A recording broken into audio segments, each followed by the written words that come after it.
Hello YouTube, this is the Sim Basketball Operator bringing NBA 2K14 Nuggets Association commentary.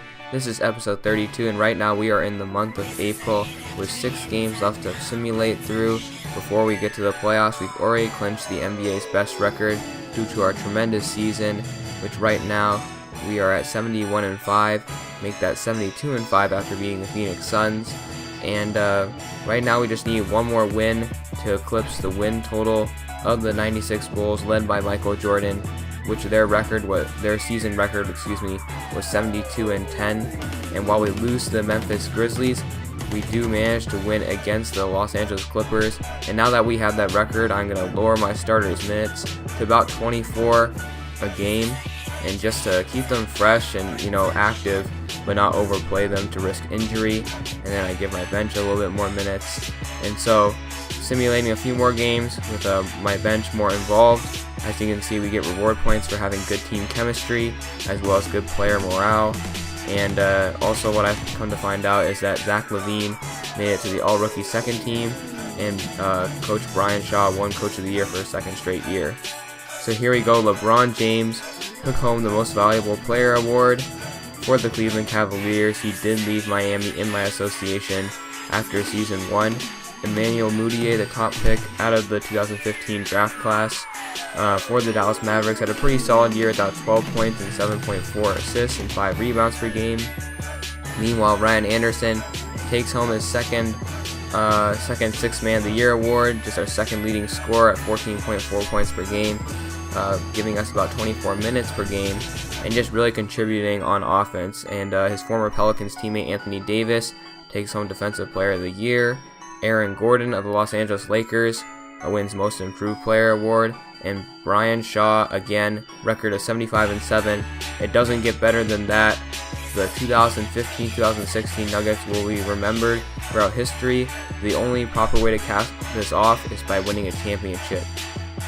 So here are the All-NBA teams. No real surprises. Here are some young players stepping into their roles, and like Nerlens Noel and Andrew Wiggins in the second team.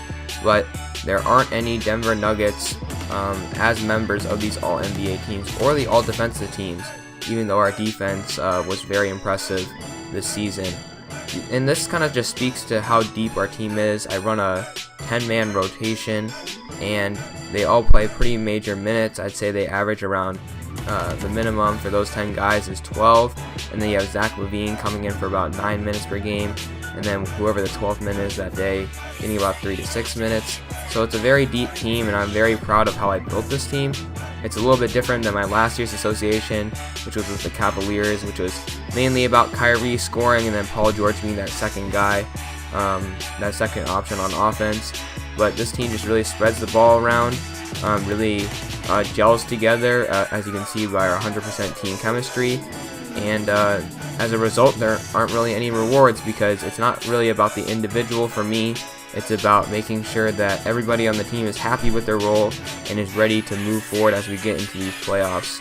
And the one award we did get, as I mentioned earlier, was Zach LaVine getting the all-rookie second team. I don't know how he did it by only getting 9 minutes per game, but he did average like 3.5 points and 1.7 assists. So those are really small numbers, but when I drafted him, he was more of a high potential pick anyways.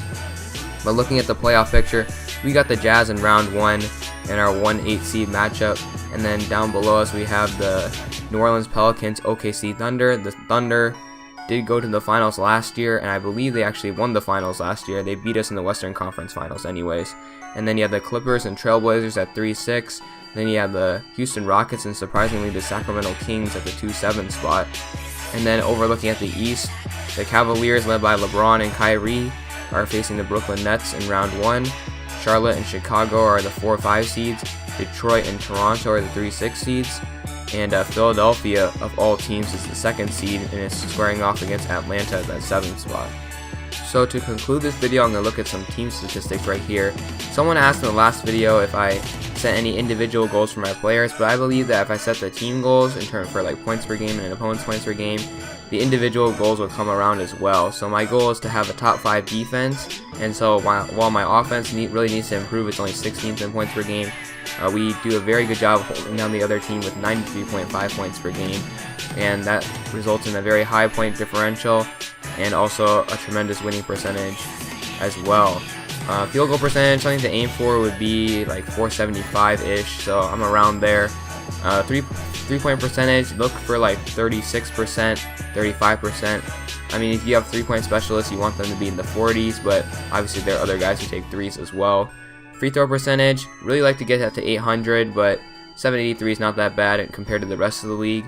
And assists per game, now you kind of want to try to aim for 24, 25 to get into that top 5-ish category, but in real games I actually be able to get to 26 and 27 on most occasions, but for some reason the simulation we're only at 21. Now rebounds per game, you want to look at like maybe 48, 47. There's not really too much of a difference between the best teams and the worst teams. However, in games every rebound makes a difference. Offensively, we need to crash the glass a little bit more, but my simulation slider is actually more focused on us getting back on defense and preventing transition buckets. However, our defensive rebounding is very strong at 35.4 rebounds per game, and so I like that. Like to see that. Steals and blocks per game don't make too much of a difference for me. I guess mainly because it's not really like opponent's field goal percentage, but we do try to force turnovers and just try to take advantage of easy situations. One thing I'm big on is turnovers, and we did a nice job of that this year. So yes, this is just a little quick update at the end of the season. Gameplay will be coming out as we enter round 1 against the Utah Jazz. Thank you for all the support. Please comment down below on what you think of my team, and I'll see you guys all in the next video. Thanks.